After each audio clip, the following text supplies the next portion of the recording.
എടി, നീ ആരെയാ നോക്കുന്നത്? കല്യാണിയുടെ കണ്ണുകൾ 4 ദിശയിലേക്കും സഞ്ചരിക്കുന്നത് കണ്ടിരുന്നു ഭാനുവമ്മ. ഭാനുവമ്മയ്ക്കറിയാം അനന്തനെയാണ് കല്യാണി തിരിയുന്നതെന്ന്. ഞാൻ ഏട്ടൻ. പിടച്ചിലോടെ അവൾ കണ്ണുകൾ മാറ്റിക്കൊണ്ട് അമ്മയോട് പറഞ്ഞതും അവളുടെ കൈത്തണ്ടയിൽ അമ്മയുടെ കൈകൾ മുറുങ്ങി. കയ്യിൽ വേദനയറിഞ്ഞതും അവൾ പിടഞ്ഞുപോയി. കൈകൾ മാറ്റാൻ ശ്രമിക്കുന്നുണ്ടെങ്കിലും കല്യാണിക്ക് ഭാനുമ്മയുടെ ശക്തിക്ക് മുന്നിൽ ഒന്നും ചെയ്യാൻ കഴിഞ്ഞില്ല. നീ അവനെ കണ്ട് ഈ കല്യാണത്തിനെങ്ങാനും സമ്മതമല്ലെന്ന് പറഞ്ഞാ അറിയാലോ. പഴയ അനുഭവങ്ങളെല്ലാം നിനക്ക് ഓർമ്മയില്ലേ? ഭീഷണി പോലെ ഭാനുവമ്മ പറഞ്ഞതും അവളുടെ കണ്ണുകളിൽ നിന്നും ഒരിറ്റു കണ്ണീർ നിലത്തേക്ക് പതിച്ചു. ഏട്ടതി, വേണ്ട, ആളുകൾ ശ്രദ്ധിക്കുന്നു.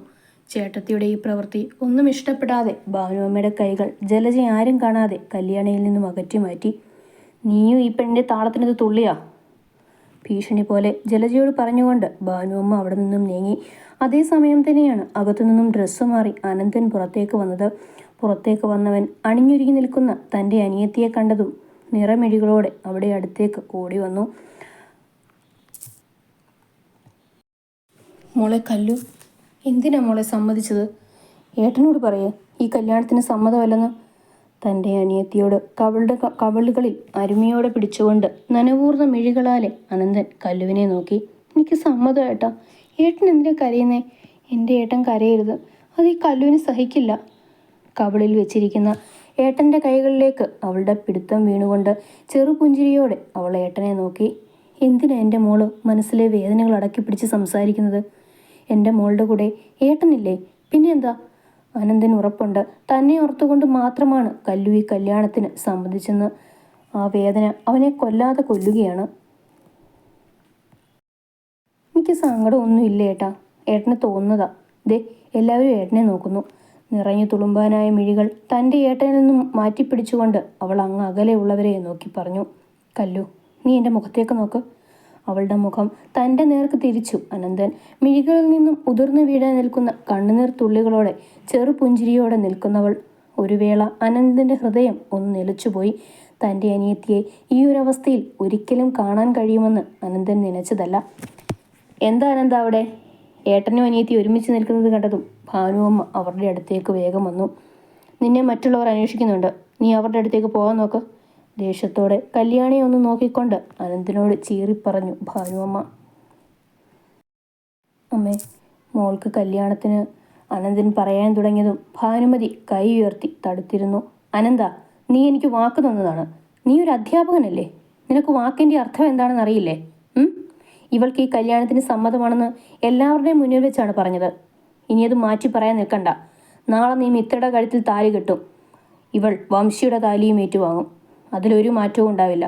അഥവാ എന്തെങ്കിലും മാറ്റം ഉണ്ടായാൽ പിന്നെ ഈ ഭാനുമതി ജീവനോടെ ഉണ്ടാകില്ല. അമ്മ വെറും വാക്ക് പറയാറില്ലെന്ന് മോൻ അറിയാലോ. ഉറച്ച വാക്കുകളോടെയുള്ള ഭാനുവമ്മയുടെ സംസാരം ഒരു വേള അനന്തൻ്റെ വായടപ്പിച്ചിരുന്നു. ഇനി ഒന്നും പറഞ്ഞിട്ടോ ചെയ്തിട്ടോ കാര്യമില്ലെന്ന് അനന്തന് മനസ്സിലായി. അമ്മ തീരുമാനിച്ചാൽ അത് തീരുമാനിച്ചതുപോലെയാണ്. നാളെ അവൻ തൻ്റെ ശത്രു കല്യാണിയുടെ കഴുത്തിൽ താലി കെട്ടും. തന്നോടുള്ള വിരോധം അവളിൽ അവൻ തീർക്കും. അതിനാണല്ലോ ഒരിക്കൽ അവളെയും ചോദിച്ചുകൊണ്ട് അവൻ ഈ വീടിൻ്റെ പടി കടന്നു വന്നത്. അന്ന് തൻ്റെ എതിർപ്പ് അമ്മ കേട്ടിരുന്നു. പക്ഷേ ഇന്ന് ഒന്നും ചെയ്യാൻ കഴിയാതെ നിസ്സഹായതയോടെ കണ്ണിൽ വെള്ളം നിറച്ചു നിൽക്കുന്നവളെ ഒന്ന് നോക്കിക്കൊണ്ട് അനന്തൻ അവരുടെ അടുത്തു നിന്നും നീങ്ങി. നാളത്തെ ദിവസം ഇല്ലായിരുന്നുവെങ്കിൽ എന്ന് പോലും അവൻ ആ നിമിഷം ചിന്തിച്ചുപോയി. ഇതുവരെ തൻ്റെ ജീവിതത്തിൽ ഇങ്ങനൊരു ദുർഘടാവസ്ഥ ഉണ്ടായിട്ടില്ല. തൻ്റെ ജീവിതമല്ല, കല്യാണിയുടെ ജീവിതത്തെക്കുറിച്ചാണ് അവൻ ആശങ്ക. മോനെ, അമ്മ പറയുന്ന ഒന്ന് കേൾക്ക്. കല്ലുമോള് പാവമാ. അന്ന് ആ കുട്ടികൾക്ക് ഒരബദ്ധം പറ്റിപ്പോയതല്ലേ. മോൻ അതും മനസ്സിൽ വെച്ച് ആ കുട്ടിയോട് പ്രതികാരം ചെയ്യല്ലേ. രാത്രി ഫംഗ്ഷനൊക്കെ കഴിഞ്ഞ് ജലജ വീട്ടിലേക്ക് വന്നതാണ്. അകത്തേക്ക് കയറിയതും ലിവിംഗ് റൂമിൽ ഇരിപ്പുണ്ടായിരുന്നു വംശി. അവനെ കണ്ടതും യാചനയുടെ രൂപത്തിൽ ജലജ അവൻ്റെ അടുത്തേക്ക് വന്നതാണ്. അബദ്ധമോ? എൻ്റെ പ്രാണനായിരുന്നു അവൾ. അവളല്ലേ ഇന്ന് എന്നെ കാണുമ്പോൾ മുഖം തിരിച്ചു പോകുന്നത്. ഈ വംശിക്ക് അതൊരിക്കലും താങ്ങാൻ കഴിയുന്നതല്ല. അമ്മയുടെ മനസ്സിൽ എന്താണെന്ന് വ്യക്തമായി വംശിക്കറിയാവുന്നത് കൊണ്ട് തന്നെ അമ്മ ഈ വീട്ടിലേക്ക് വന്നു കയറിയാൽ ഇങ്ങനെയൊരു ആവശ്യം തന്നോട് ചോദിക്കുമെന്ന് അവൻ ഉറപ്പുള്ളത് കൊണ്ട് മുൻകൂട്ടി അവൻ അതിനുള്ള ഉത്തരം കണ്ടെത്തിയിരുന്നു. മോനെ, ഇപ്പോഴും അതൊക്കെ മനസ്സിൽ കൊണ്ട് നടക്കുകയാണോ? ആ കുട്ടിയുടെ കല്യാണം കഴിഞ്ഞ് അതിനൊരു കൊച്ചുമായി. കല്യാണം കഴിഞ്ഞതോ അതോ എല്ലാവരും കൂടി കഴിപ്പിച്ചതോ? തൻ്റെ മുന്നിൽ നിൽക്കുന്ന അമ്മയെ ചോദ്യത്തോടെ വംശി നോക്കി. കുട്ടിയോള് അന്ന് കണ്ടതാ മോനെ. അമ്മ നിർത്തുന്നുണ്ടോ? അല്ലെങ്കിൽ അമ്മയ്ക്ക് എന്നേക്കാൾ വിശ്വാസം അവറ്റകളെയാണല്ലോ.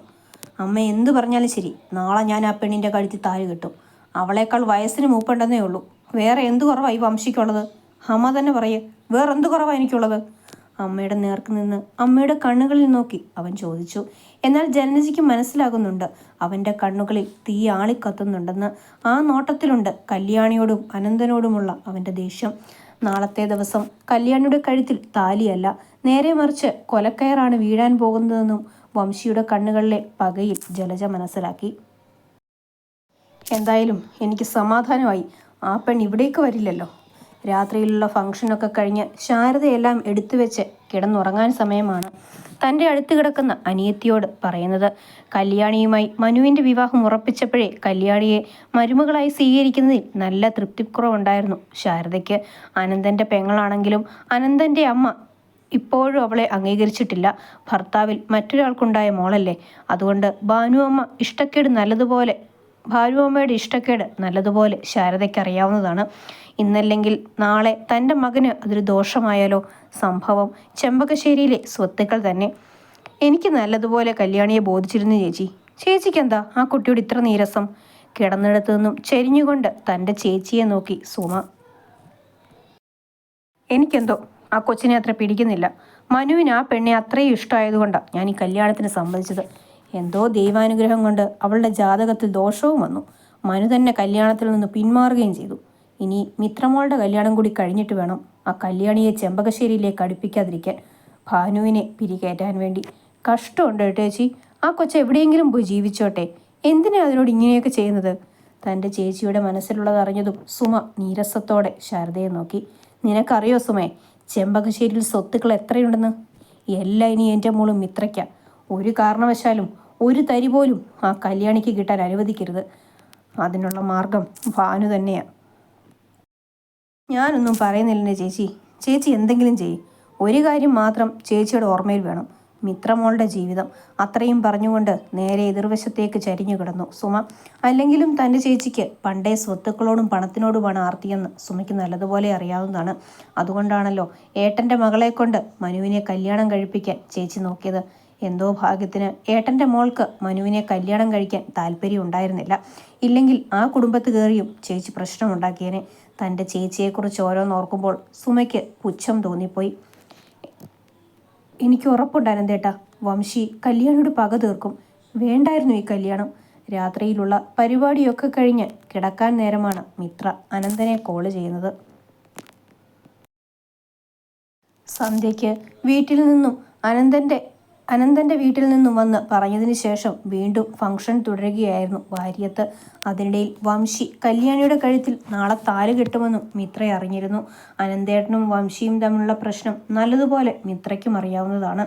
അതിൻ്റെ ടെൻഷൻ നല്ലതുപോലെ മിത്രയുടെ വാക്കുകളിലുമുണ്ട്. ഞാൻ ഒരിക്കലും കരുതിയില്ല മിത്ര അമ്മ ഇങ്ങനൊരു തീരുമാനം എടുക്കുമെന്ന്. എനിക്കിപ്പോൾ എന്തൊക്കെയോ സംശയം തോന്നുന്നു. ഇതൊക്കെ വംശിയുടെ നാടകമായിരിക്കുമോ? ഒന്നും അറിയില്ല അനന്തേട്ട. ഇപ്പോൾ അനന്തേട്ടൻ പറഞ്ഞപ്പോൾ എനിക്ക് സംശയം തോന്നുന്നു.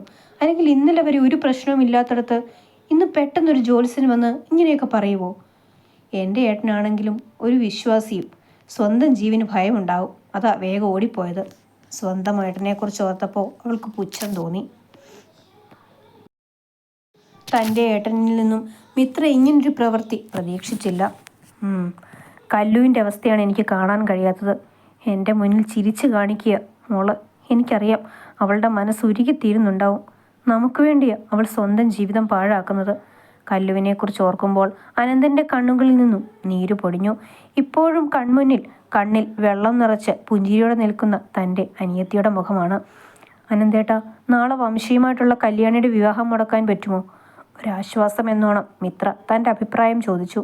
ഇല്ല, അഥവാ മുടങ്ങിയാലും അതിൻ്റെ പിന്നിൽ ഞാനാണെന്ന് വംശിക്ക് മനസ്സിലാവും. അവൻ മറ്റെന്തെങ്കിലും വഴി കണ്ടെത്തുകയും ചെയ്യും. അവനെ നിനക്കറിയാവുന്നതല്ലേ. കല്യാണിയുടെ കഴുത്തിൽ അവൻ താലി കെട്ടുന്നത് തന്നെ എന്നോടുള്ള വാശി തീർക്കാനാണ്. നിനക്കോർമ്മയില്ലേ മിത്ര അന്നവൻ പറഞ്ഞത്? ഒരു വേള മിത്രയുടെ മനസ്സിലേക്കും ആ ദൃശ്യം കടന്നു വന്നു. ഏട്ടനും അനിയത്തിയും കൂടി തകർത്തത് എൻ്റെ ജീവിതമാണ്, എൻ്റെ സ്വപ്നമാണ്. എൻ്റെ പ്രണയമാണ്. ഇതിനൊരു തിരിച്ചടി തന്നിട്ടേ വംശി അടങ്ങൂ, അത് ഏത് വിധേനയാണെങ്കിലും. പുലർച്ചെ നിർത്താതെ വാതിലിന് കൊട്ടുന്ന ശബ്ദം കേട്ടാണ് കല്യാണി ഉറക്കത്തിൽ നിന്നും എഴുന്നേറ്റത്. ഉറക്കം ഞെട്ടിയെങ്കിലും അവളുടെ കണ്ണുകൾ തുറന്നു വരാൻ സമയമെടുത്തു. രാത്രി ഫംഗ്ഷനൊക്കെ കഴിഞ്ഞ് കിടന്നെങ്കിലും ഉറക്കം അവളെ വന്ന് തഴുകിയിരുന്നില്ല. നാളത്തെ ദിവസത്തെക്കുറിച്ച് ഓർക്കുമ്പോൾ അവളുടെ മിഴികൾ തോർന്നുകൊണ്ടേയിരുന്നു. ശബ്ദം വെളിയിൽ കേൾക്കാത്ത രീതിയിൽ അവൾ പൊട്ടിക്കരഞ്ഞു. ഈ ദിവസത്തോടുകൂടി തൻ്റെ സമാധാനം നശിക്കുകയാണെന്ന് അവൾക്കുറപ്പുണ്ട്. വഴിയിൽ വെച്ചോ അല്ലെങ്കിൽ വീട്ടിൽ വെച്ച് പോലും വംശേട്ടനെ കാണുമ്പോൾ തന്നോടുള്ള വിദ്വേഷം അവൾക്ക് വ്യക്തമായി അറിയാവുന്നതാണ്.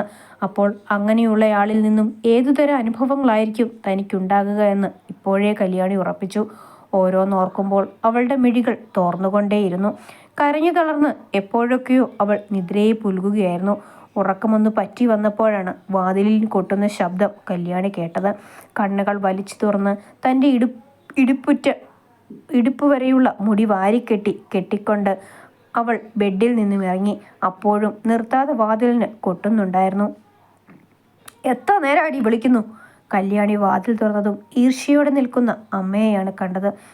ഞാൻ ഉറങ്ങിപ്പോയി, പതിഞ്ഞ ശബ്ദത്തിൽ കല്യാണി പറഞ്ഞതും ഭാനു അമ്മയും ഒന്ന് അമർത്തി മൂളി. വേഗം കുളിച്ച് ഡ്രസ്സ് മാറി നിൽക്ക്, ഇപ്പം ബ്യൂട്ടീഷ്യൻ വരും. കൃത്യം 9 ആകുമ്പോഴേക്കും ക്ഷേത്രത്തിലെത്തേണ്ടതാണ്. ഗൗരവത്തോടെ ഭാനുഅമ്മ പറഞ്ഞതും മറുപടി ഒന്നും പറയാതെ അവൾ തലയാട്ടിയതേ ഉള്ളൂ. ആ പിന്നെ മുത്തശ്ശിയുടെ ആഭരണങ്ങളൊക്കെ എൻ്റെ അടുത്തുണ്ട്. അവസാന കാലം മുത്തശ്ശി നിനക്ക് തരാനാണ് പറഞ്ഞത്. റെഡിയായി കഴിഞ്ഞാൽ ഞാൻ ആഭരണങ്ങൾ തരാം. അതണിഞ്ഞു വേണം നീ വംശിയുടെ ജീവിതത്തിലേക്ക് കടന്നു പോകാൻ. വീണ്ടും കല്യാണിയൊന്ന് മൂളിയതേ ഉള്ളൂ. അല്ലാതെ ആ പെണ്ണ് മറ്റെന്തു പറയാനാണ്? പിന്നെ ഒരു കാര്യം, വംശിയെ സ്നേഹം കൊണ്ട് വേണം നീ കീഴ്പ്പെടുത്താൻ. അല്ലാതെ ഒരിക്കലും അവൻ നിന്നെ സ്നേഹിക്കില്ല. ആ തരത്തിലാണല്ലോ ഏട്ടനും അനിയത്തിയും കൂടി അവനെ സൽക്കരിച്ചത്. അഥവാ അവൻ നിന്നെ വേദനിപ്പിച്ചാലും ഒരക്ഷരം നീ അനന്തനോട് പറയാൻ പാടില്ല. വംശിയെ പതിയെ മാറ്റിയെടുക്കേണ്ടത് നിന്റെ കടമയാണ്. അതിനിടയിൽ നീ പരിഭവവുമായി അനന്തൻ്റെ ജീവിതത്തിലേക്ക് വന്ന അവൻ്റെ ജീവിതം കൂടിയാവും അവതാളത്തിലാകുന്നത്. എപ്പോഴും നിനക്കത് ഓർമ്മ വേണം. നിന്റെ ജീവിതം നന്നായാലേ ചേട്ടൻ്റെ ജീവിതവും മുന്നോട്ട് പോകുമെന്ന്. പോയി കുളിച്ചു മാറാൻ നോക്ക്. ഉപദേശം പോലെ എല്ലാം പറഞ്ഞെങ്കിലും അതിനിടയിൽ ഇനി ഒരിക്കലും ഒരാവശ്യത്തിനും അനന്തനെ സമീപിക്കരുത് എന്നൊരു താക്കീതും ഭാനുഅമ്മയുടെ വാക്കുകളിൽ ഉണ്ടായിരുന്നു. കല്യാണിയോട് തൻ്റെ മനസ്സിലുള്ളത് പറഞ്ഞു കഴിഞ്ഞതും ഭാനുഅമ്മ അവിടെ നിന്നും താഴേക്ക് നടന്നു. ഭാനുഅമ്മ പോയതും നിറമിഴികളോടെ പോകുന്ന അമ്മയെ അവൾ നോക്കി. ഇനി കുറച്ച് മണിക്കൂറുകൾ മാത്രം. തൻ്റെ ജീവിതത്തിൽ എല്ലാം നഷ്ടമാകാൻ പോകുന്നു. ഏട്ടൻ്റെ തണലിൽ പറ്റിച്ചേരാനുള്ള അനുവാദവും ഇല്ലാതായിരിക്കുന്നു. തൻ്റെ വേദനകൾ ഒന്നിറക്കി വെക്കാൻ ഒരു തണലില്ലാതായിരിക്കുന്നു. കുറച്ച് നിമിഷങ്ങൾ മാത്രമേ സമാധാനമെന്ന 4 അക്ഷരം തൻ്റെ ജീവിതത്തിൽ ഉണ്ടാകൂവെന്ന് അവൾ ഉറപ്പിച്ചു. ഇതും കൂടി ഇടുമോളെ. ഒരു പാലക്കാമാലയും കൂടി മിത്രയുടെ കൈകളിലേക്ക് കൊടുത്തു ശാരദ. മതി അമ്മേ, ഇപ്പം തന്നെ മനുഷ്യന് ശ്വാസം കിട്ടുന്നില്ല. നീട്ടിയ മാല അവൾ വാങ്ങിക്കാതെ ഒരിക്കൽ കൂടി കണ്ണാടിയിലേക്ക് മൊത്തത്തിൽ തന്നെയൊന്ന് നോക്കി. ദേ, ചെമ്പകശ്ശേരിയുടെ മരുമകളാകാൻ പോകുന്ന നീ. അപ്പോൾ അതിൻ്റെ പകട്ടോടുകൂടി വേണം നീ ഇവിടെ നിന്ന് ഇറങ്ങിപ്പോവാൻ. ദേ, ഇതും കൂടി ഇട്ടേക്ക്. ശാരദ വലിയ വീമ്പോടെ പറയുന്നതിനോടൊപ്പം പാലക്കായുടെ കൊളുത്തഴിച്ച് അവളുടെ കഴുത്തിലേക്ക് ഇട്ടുകൊടുത്തു. മതി അമ്മേ, അനന്തേട്ടനൊന്നും ഇഷ്ടമാകില്ല. നിരസത്തോടെ പറഞ്ഞുകൊണ്ടിരുന്നിടത്തു നിന്നും എഴുന്നേറ്റു മിത്ര. ആഹാ, സുന്ദരിയായിട്ടുണ്ടല്ലോ എൻ്റെ മോള്. ശാരദ മിത്രയെ മൊത്തത്തിലൊന്നൊഴിഞ്ഞു. സർവാഭരണ വിഭൂഷണിയായി നിൽക്കുകയാണ് തൻ്റെ മകൾ. ശാരദേ, ഇറങ്ങിക്കൂടെ? കാരണവരുടെ സ്ഥാനത്തുള്ള ഒരാൾ സമയമായതും റൂമിലേക്ക് വന്നുകൊണ്ട് ശാരദാമ്മയോട് ചോദിച്ചു. സമയമായോ? നടക്കേണ്ട ദൂരമല്ലേ ഉള്ളൂ, കുറച്ച് കഴിഞ്ഞ് ഇറങ്ങിയ പോരെ? ചോദ്യത്തോടെ ശാരദാമ്മ കാരണവരെ നോക്കി. അവൻ ക്ഷേത്രത്തിലേക്ക് എത്തിക്കോളും പറയുമ്പോൾ തൻ്റെ തൊട്ടരികിലുള്ള മിത്രയെയും ശാരദ പാളി നോക്കി.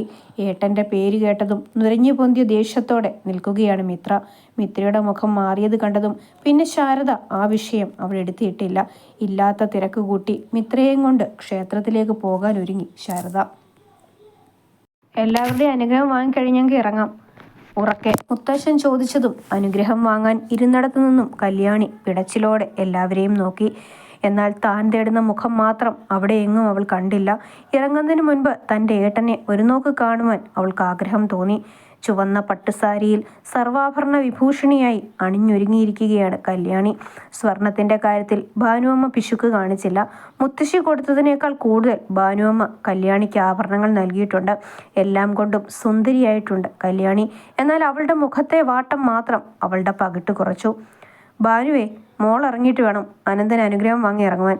മുത്തശ്ശൻ വീണ്ടും പറഞ്ഞതും ഭാനുവമ്മ താഴെ ഇരിപ്പുള്ളവളെ എഴുന്നേൽപ്പിച്ചു. അപ്പോഴും കല്യാണിയുടെ കണ്ണുകൾ ചുറ്റും തൻ്റെ ഏട്ടനെ അന്വേഷിച്ചു. എന്നാൽ തൻ്റെ ഏട്ടനെ മാത്രം അവൾ അവിടെയൊന്നും കണ്ടില്ല. ഒരു ചുമരിൻ്റെ അപ്പുറം തൻ്റെ പെങ്ങളുടെ നിറഞ്ഞ മിഴികൾ കാണാതിരിക്കാനായി കണ്ണടച്ചു നിൽപ്പുണ്ടായിരുന്നു ആ ഏട്ടൻ. തൻ്റെ അനിയത്തിക്ക് വന്ന ദുർവിധി തടയാൻ പോലും കഴിയാതെ നിസ്സഹായ അവസ്ഥയോടെ നിൽക്കുവാനേ ആ ഏട്ടന് കഴിയുന്നുണ്ടായിരുന്നുള്ളൂ. എല്ലാവരും പറയുന്നതും കല്യാണിയെ വീട്ടിൽ നിന്നും ഇറക്കുന്നതും എല്ലാം അവൻ കേൾക്കുന്നുണ്ട്. അനന്തനറിയാം ഇപ്പോൾ കല്യാണിയുടെ കണ്ണുകൾ തന്നെ അന്വേഷിക്കുന്നുണ്ടാകുമെന്ന്. തന്നെ കണ്ടാൽ നിറമിഴികളോടെ തന്നെ വന്ന് പൊതിഞ്ഞു പിടിക്കുമെന്നും അനന്തനറിയാം. ആ പൊതിഞ്ഞു പിടിക്കലിൽ ചിലപ്പോൾ തൻ്റെ സർവ്വ നിയന്ത്രണങ്ങളും തെറ്റിപ്പോവും. കാര്യങ്ങൾ ഇത്രത്തോളമായി. ഇനി ഇവിടെ വെച്ച് കല്യാണം മുടങ്ങിയാൽ തൻ്റെ അമ്മയുടെ മറ്റൊരു മുഖമായിരിക്കും കല്യാണിയും താനും കാണുന്നതെന്ന് ഓർക്കുമ്പോൾ മാത്രമാണ് അനന്തൻ മിണ്ടാതിരിക്കുന്നത്. ഈ കല്യാണം മുടങ്ങിയാൽ ഒരുപക്ഷെ കല്യാണിയെ ഈ വീട്ടിൽ നിന്നും ഇറക്കിവിടാൻ പോലും സാധ്യതയുണ്ട്. അതുകൊണ്ട് മാത്രം നിശബ്ദനായി ചുമരിനോട് ചാരി കണ്ണുകൾ അടച്ചു നിൽക്കാനേ അനന്തന് കഴിഞ്ഞുള്ളൂ. നിങ്ങൾ നടന്നോളൂ, ഞാൻ അനന്തനെയും കൂട്ടി വന്നോളാം. ഭാനുമതി പറഞ്ഞതും ബന്ധുക്കളും അയൽപ്പക്കക്കാരും എല്ലാം കല്യാണിയെയും കൊണ്ട് ചെമ്പകശ്ശേരിയിൽ നിന്നും ഇറങ്ങി. അപ്പോഴും കല്യാണിയുടെ നിറമൊഴികൾ ചുറ്റും തൻ്റെ ഏട്ടനെ പരതുന്നുണ്ടായിരുന്നു. മോനെ, അമ്മ ഉദ്ദേശിക്കുന്നതാണെന്ന് കരുതരുത്. മോൻ്റെ ജീവിതത്തിലെ ഏറ്റവും പ്രധാനപ്പെട്ട ഒരു ദിവസമാണെന്ന്. മോൻ്റെ ജീവിതത്തിലേക്ക് പുതിയൊരാളും കൂടി കടന്നു വരുന്നു. പഴയ ദേഷ്യവും വാശിയും ഒന്നും ആ പെൺകുട്ടിയോട് കാണിക്കരുത്. നിന്റെ പാതിയായി ജീവിക്കേണ്ടവളാണ് കല്യാണി. ഉപദേശം കഴിഞ്ഞെങ്കിൽ എനിക്ക് പോകാമല്ലോ. വരൻ്റെ വേഷത്തിൽ അണിഞ്ഞൊരുങ്ങി നിൽക്കുന്നവൻ ഒരിക്കൽ കൂടി കണ്ണാടിയിലേക്ക് നോക്കിക്കൊണ്ട് തൻ്റെ അമ്മയെ തിരിഞ്ഞു നോക്കി. മോനെ, അമ്മ പറയുന്നത്. ജലജയെ മുഴുവനാക്കാൻ വംശി സമ്മതിച്ചില്ല. കൈ ഉയർത്തി കാണിച്ച് തടഞ്ഞുകൊണ്ട് അമ്മയുടെ നേർക്ക് അവൻ തിരിഞ്ഞു നിന്നു. അന്ന് ഞാൻ വേദനിക്കുമ്പോൾ അമ്മയുടെ മുഖത്ത് ഇത്ര സങ്കടം കണ്ടിട്ടില്ലല്ലോ. എന്തേ ഏട്ടൻ്റെ മോള് വേദനിക്കുമെന്ന് ഓർക്കുമ്പോൾ അമ്മയ്ക്ക് ഇത്ര പൊള്ളുന്നത്? എന്നാൽ അമ്മ കേട്ടോ, ഞാൻ വേദനിച്ചിട്ട് 100 ഇരട്ടി അവനെ ഞാൻ വേദനിപ്പിക്കും. എൻ്റെ കയ്യിൽ നിന്ന് ഒന്ന് രക്ഷപ്പെട്ടോടുവാൻ അവൾ ആഗ്രഹിക്കും. ആ വിധത്തിൽ അവളെ ഞാൻ വേദനിപ്പിക്കും. അവൾ വേദനിച്ചാലേ അവളുടെ ഏട്ടനെ വേദനിക്കൂ. അപ്പോൾ ഇനി ഒരു കാര്യത്തിലും അമ്മയ്ക്ക് സംശയമില്ലല്ലോ. പറഞ്ഞുകൊണ്ട് ഷർട്ടിൻ്റെ സ്ലീവ് അവൻ മടക്കിക്കൊണ്ട് ജലജയുടെ മുഖത്തു നിന്നും നോട്ടം മാറ്റി. അപ്പോഴും നിറമൊഴിയോടെ നിൽക്കുന്ന അമ്മയെ പാളി നോക്കിയിരുന്നു വംശി. തൻ്റെ മകനോട് ഇനി ഒന്നും പറഞ്ഞിട്ട് കാര്യമില്ലെന്ന് മനസ്സിലായ ജലജ തലയും താഴ്ത്തി അവൻ്റെ അടുത്തു നിന്നും നീങ്ങി. ജലജ തൻ്റെ അടുത്തു നിന്ന് പോയതും പുച്ഛത്തോടെ അവൻ ഒരിക്കൽ കൂടി കണ്ണാടിയിൽ നോക്കി നിന്നു. ഞാൻ വേദനിപ്പിക്കും കല്യാണി. ഞാൻ വേദനിച്ചിട്ട് 100 ഇരട്ടി നിന്നെയും നിൻ്റെ ഏട്ടനെയും ഞാൻ അനുഭവിപ്പിക്കും.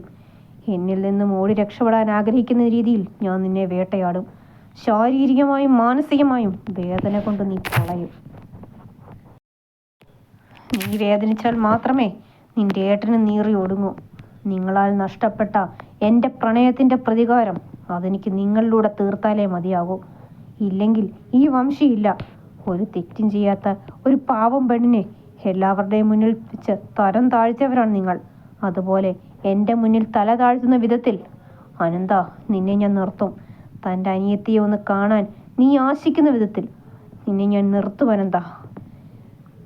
സ്വയം കണ്ണാടിയിലും നോക്കിക്കൊണ്ട് അവൻ പറഞ്ഞു. അപ്പോഴും കല്യാണിയോടും അനന്തനോടുമുള്ള ദേഷ്യത്താൽ അവൻ്റെ കണ്ണുകൾ ചുവന്നു വന്നു. തൻ്റെ പ്രണയം തന്നിൽ നിന്നും അകറ്റിയവരാണ്. വേദന എന്താണെന്ന് രണ്ടുപേർക്കും കാണിച്ചു കൊടുക്കാനാണ് അവൻ്റെ തീരുമാനവും. അതിന് വംശിയായി തിരഞ്ഞെടുക്കപ്പെട്ട വഴിയോ കല്യാണിയുടെ കഴുത്തിൽ കെട്ടിയ ഒരു താലി. ക്ഷേത്രത്തിൽ ആളുകൾ തിങ്ങി നിറഞ്ഞു. വധൂവരന്മാരൊക്കെ എത്തിക്കഴിഞ്ഞു. 4 പേരും 4 വശങ്ങളിലായാണ് നിൽക്കുന്നത്. ആർക്കും പരസ്പരം കാണാൻ കഴിയുന്നില്ല. അല്ലെങ്കിൽ ശാരദയും ഭാനുവമ്മയും കൂടി ആരെയും പരസ്പരം കാണിക്കുന്നില്ല എന്ന് തന്നെ പറയാം. ചിലപ്പോൾ ഇവിടെ വെച്ച് വിവാഹം മുടങ്ങിയാലോ? കല്യാണിയുടെ കഴുത്തിൽ വംശി താലി കെട്ടുന്നതുവരെ ആ പിടപ്പ് ഭാനുവമ്മയിലും ശാരദയിലുമുണ്ട്. 1-2 തവണ മിത്ര ശാരദയോട് പറഞ്ഞിരുന്നു കല്യാണിയെ കാണണമെന്ന്. എന്നാൽ ആ സ്ത്രീ അതിന് അവളെ സമ്മതിച്ചില്ല. മിത്ര പറഞ്ഞാൽ ചിലപ്പോൾ കല്യാണി ഈ വിവാഹത്തിൽ നിന്ന് പിന്മാറും. അവൾ പിന്മാറിയാൽ അനന്തൻ തൻ്റെ മകളുടെ കഴുത്തിൽ താലി കെട്ടിയില്ലെങ്കിലോ എന്ന ചിന്ത ശാരദയിൽ തളം കെട്ടി നിൽപ്പുണ്ട്. അതുകൊണ്ട് കൂടിയാണ് മിത്ര കല്യാണിയെ കാണണ്ട എന്ന വാശി ശാരദയ്ക്കുള്ളത്. നിറമെഴികളോടെ നിൽപ്പാണ് കല്യാണി. തൻ്റെ ഏട്ടന് ഒരു നോക്ക് കാണണമെന്ന് അവളിൽ വല്ലാതെ ആഗ്രഹം ഉദിച്ചു. ഇങ്ങനെയൊരു സമസ്യ അവൾ ഒരിക്കലും നനച്ചതല്ല. തൻ്റെ ഏട്ടൻ ഏറ്റവും കൂടുതൽ ആഗ്രഹിച്ച നിമിഷമായിരുന്നു തൻ്റെ വിവാഹം. എന്നാൽ ആ വിവാഹത്തിന് തൻ്റെ ഏട്ടനെ ഒരു നോക്ക് കാണാൻ പോലും വിധിയില്ലാതെ ആയിപ്പോയി കല്യാണിക്ക്. വിധിയെ പഴിച്ചിട്ട് കാര്യമില്ല. മനുഷ്യരുടെ പ്രവൃത്തികളാണ് അവരെ തമ്മിൽ കണ്ടുമുട്ടിപ്പിക്കാതിരിക്കുന്നത്. സമയമായി, വധൂവരന്മാരെ വിളിച്ചോളൂ. ക്ഷേത്രനടയിൽ നിന്നും പൂജാരി ഉറക്കെ വിളിച്ചു പറഞ്ഞതും കല്യാണിയിൽ ഞെട്ടലുളവായി. അതുവരെ ശാന്തമായിരുന്ന മനസ്സ് വീണ്ടും പിടയ്ക്കാൻ തുടങ്ങി. ഒരാശ്വാസത്തിനപ്പോൾ അവൾ ചുറ്റും നോക്കി. അപ്പോഴതാ കാണുന്നു, ദൂരെ നിന്നും ആൾക്കൂട്ടത്തിനിടയിൽ നിന്നും ഭാനുവമ്മ തൻ്റെ ഏട്ടനെ കയ്യും പിടിച്ച് മുന്നോട്ടേക്ക് വരുന്നത്. ഏട്ടൻ്റെ കണ്ണുകളും തന്നിലേക്കാണെന്നറിഞ്ഞതും കല്യാണിയും ഒരു നിമിഷം പൊട്ടി വിതുമ്പിപ്പോയി. എന്നാൽ ആ കാഴ്ച കണ്ടതും പൊടുന്നനെ അനന്തൻ കല്യാണിയിൽ നിന്നും നോട്ടം മാറ്റിയിരുന്നു. തൻ്റെ അനിയത്തിയെ ഇങ്ങനെയൊരു അവസ്ഥയിൽ കാണാൻ ആ ഏട്ടന് കഴിയുന്നില്ല. അവൻ്റെ മനസ്സും ആർത്തു കരയുകയാണ്. പ്രണയിനിയെ സ്വന്തമാക്കാൻ പോകുകയാണ്. പക്ഷേ തൻ്റെ അനിയത്തിയുടെ അവസ്ഥ ഓർക്കുമ്പോൾ ആ സന്തോഷമില്ലാതാകുന്നു. ക്ഷേത്രനടയിലേക്ക് അനന്തൻ എത്തിച്ചേർന്നതും ശാരദ മിത്രയെയും കൂട്ടി വന്നിരുന്നു. മിത്രയും അനന്തനും പരസ്പരം നോക്കിയെങ്കിലും രണ്ടുപേർക്കും ചിരിക്കാൻ പോലും കഴിയുന്നുണ്ടായിരുന്നില്ല. കല്യാണിയുടെ അവസ്ഥയോർത്ത് രണ്ടുപേരും ദുഃഖിക്കുകയാണ്. രണ്ടുപേരുടെയും കണ്ണുകൾ തമ്മിൽ തങ്ങളുടെ അവസ്ഥ പറയുന്നുണ്ട്. ഇവരുടെ മാത്രമല്ലല്ലോ താലികെട്ട്, മറ്റേ വധുവിനെയും വരനെയും വിളിച്ചോളൂ. അനന്തനെയും മിത്രയെയും മാത്രം കണ്ടതും പൂജാരി വീണ്ടും ഉറക്കെ വിളിച്ചു പറഞ്ഞു. മിത്രയുടെ തൊട്ടരികിലായി നിറമിഴികളോടെ നിൽക്കുന്ന തൻ്റെ അനിയത്തി. ആ ഏട്ടൻ്റെ ഹൃദയം ഒന്ന് നിലച്ചതുപോലെയായി. എല്ലാം ഇട്ടെറിഞ്ഞ് കല്യാണിയുടെ കയ്യും പിടിച്ച് ഇവിടെ നിന്ന് ഇറങ്ങിപ്പോകാൻ പോലും ആ നിമിഷം അവന് തോന്നി.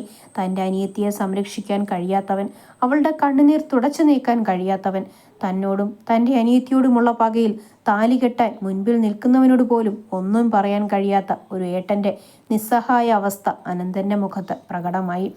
അതിനോളം അവൻ്റെ കണ്ണുകൾ നിറഞ്ഞു വന്നു. ആ കാഴ്ച കണ്ടു നിൽക്കുന്ന മിത്രയുടെ കണ്ണുകളിലും കലങ്ങി. മിത്രയുടെ തൊട്ടരികിലായി നിറമിഴികളോടെ നിൽക്കുന്ന തൻ്റെ അനിയത്തി.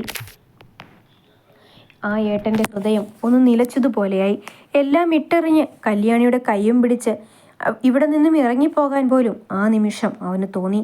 തൻ്റെ അനിയത്തിയെ സംരക്ഷിക്കാൻ കഴിയാത്തവൻ, അവളുടെ കണ്ണുനീർ തുടച്ചു നീക്കാൻ കഴിയാത്തവൻ, തന്നോടും തൻ്റെ അനിയത്തിയോടുമുള്ള പകയിൽ താലി കെട്ടാൻ മുൻപിൽ നിൽക്കുന്നവനോട് പോലും ഒന്നും പറയാൻ കഴിയാത്ത ഒരു ഏട്ടൻ്റെ നിസ്സഹായ അവസ്ഥ അനന്തൻ്റെ മുഖത്ത് പ്രകടമായി. അതിനന്നോളം അവൻ്റെ കണ്ണുകൾ നിറഞ്ഞു വന്നു. ആ കാഴ്ച കണ്ടു നിൽക്കുന്ന മിത്രയുടെ കണ്ണുകളും കലങ്ങി. എന്നാൽ വംശിയുടെ കണ്ണുകളിൽ മാത്രം തീയായിരുന്നു. തൻ്റെ മുന്നിൽ നിൽക്കുന്നവളെ അവനാകമാനം ഒന്ന് നോക്കി. തന്നേക്കാൾ 13 വയസ്സ് ഇളയവൾ. കല്യാണ വേഷത്തിലായതുകൊണ്ടാണെന്ന് തോന്നുന്നു അവൾക്ക് കുറച്ച് മെച്യൂരിറ്റി തോന്നുന്നു. അല്ലെങ്കിൽ ഒരു കുഞ്ഞി പെണ്ണ്. തൻ്റെ പകുതി മാത്രമേ പെണ്ണുള്ളൂ. താനൊന്ന് പതിയെ തള്ളിയാൽ പോലും തെറിച്ചു വീഴുന്ന രൂപം. പക്ഷേ ആളൊരു സുന്ദരിയാണ്. ഏതൊരാളും കൊതിച്ചു പോകുന്ന ഒരു സുന്ദരി പെണ്ണ്. തൻ്റെ മുന്നിൽ നിൽക്കുന്ന അവളെ ആകമാനം നോക്കിയെങ്കിലും പൊടുന്നനെ അവൻ്റെ മനസ്സിലേക്ക് അന്നത്തെ ദിവസം കടന്നു വന്നു. തൻ്റെ പ്രണയത്തെ ഇല്ലാതാക്കിയ നിമിഷം. കല്യാണിയുടെ സൗന്ദര്യത്തിൽ ലയിച്ചിരുന്നവൻ പൊടുന്നനെ ക്രോധവാനായി. അവൻ്റെ കണ്ണുകൾ വീണ്ടും കല്യാണിയോടും അനന്തനോടുമുള്ള ദേഷ്യത്താൽ ചുവന്നു വന്നു. തൻ്റെ ഇരകളെ തൻ്റെ കൈകളിലേക്ക് കിട്ടിയതിലുള്ള സന്തോഷത്താൽ തൻ്റെ അടുത്ത് നിൽക്കുന്ന അനന്തനെ അവൻ പുച്ഛിച്ച് നോക്കിക്കൊണ്ട് പതുങ്ങനെ ഒന്ന് ചിരിച്ചു. അപ്പോൾ ഗെയിം സ്റ്റാർട്ട് ചെയ്യാമല്ലേ അനന്ത? പുച്ഛത്തോടെയും വാശിയോടെയും ദേഷ്യത്തോടെയും സന്തോഷത്തോടെയും വംശി പറഞ്ഞതും അനന്തൻ്റെ കണ്ണുകളിൽ നിന്ന് ഒരിറ്റ് കണ്ണുനീർത്തുള്ളി നിലം പതിച്ചിരുന്നു. അത് തൻ്റെ അനിയത്തിയെ ഓർത്തെന്നു മാത്രം. എല്ലാവരും എത്തിയ സ്ഥിതിക്ക് ചടങ്ങുകൾ തുടങ്ങാം അല്ലേ? പൂജാരി ചുറ്റും നോക്കി ചോദിച്ചതും മുത്തശ്ശൻ പൂജാരിക്ക് അനുവാദം നൽകി. പിന്നെ ഒട്ടും താമസിച്ചില്ല. ദേവിയുടെ ശ്രീകോവിലിൽ നിന്നും ഒരു താലവുമായി പൂജാരി പുറത്തേക്ക് വന്നു. ഇതേ സമയം വംശിയുടെ കണ്ണുകൾ തൻ്റെ മുന്നിൽ നിൽക്കുന്ന കല്യാണിയിൽ തന്നെയായിരുന്നു. ഇവിടെ വന്ന് നിന്നതിന് ശേഷം ഒരിക്കൽ പോലും അവളുടെ കണ്ണുകൾ തൻ്റെ നേർക്ക് വന്നിട്ടില്ലെന്ന് വംശിക്ക് മനസ്സിലായി. കരിമഴി കണ്ണിൽ നിറഞ്ഞു തുളുമ്പിയ കണ്ണുനീരോടെ നിൽക്കുന്നവൾ. ഒരു വേള ആ കാഴ്ച കണ്ടതും വംശിയുടെ ചുണ്ടിൽ പുഞ്ചിരി വിരിഞ്ഞു. താൻ വേദനിച്ചതിൻ്റെ 100ൽ 1 മടങ്ങ് പോലും ആയിട്ടില്ലെന്ന് ആ സമയം അവൻ ഓർത്തു. ഇനിയും എത്ര വേദനിക്കാനിരിക്കുന്നു കല്യാണി? ഇപ്പോഴേ കരഞ്ഞാൽ എങ്ങനെയാ? അവൻ സ്വയം അവളോട് എന്ന പോലെ പറഞ്ഞു. ദാ താലി കൊടുത്തോളൂ.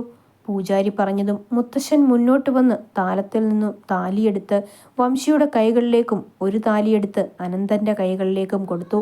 ഒരുവൻ തൻ്റെ പ്രണയിനിയെ സ്വന്തമാക്കുകയാണെങ്കിൽ മറ്റൊരുവൻ തൻ്റെ പ്രണയത്തെ നഷ്ടപ്പെടുത്തിയവളെ സ്വന്തമാക്കുകയാണ്. ഒരുവൻ ജീവിതത്തിൽ എന്നും കൂട്ടായി വേണമെന്നോർക്കുമ്പോൾ മറ്റൊരുവൻ ഓർക്കുന്നത് അവൾക്ക് ജീവിതത്തിൽ കൈപ്പേറിയ നിമിഷങ്ങൾ നൽകണമെന്നാണ്.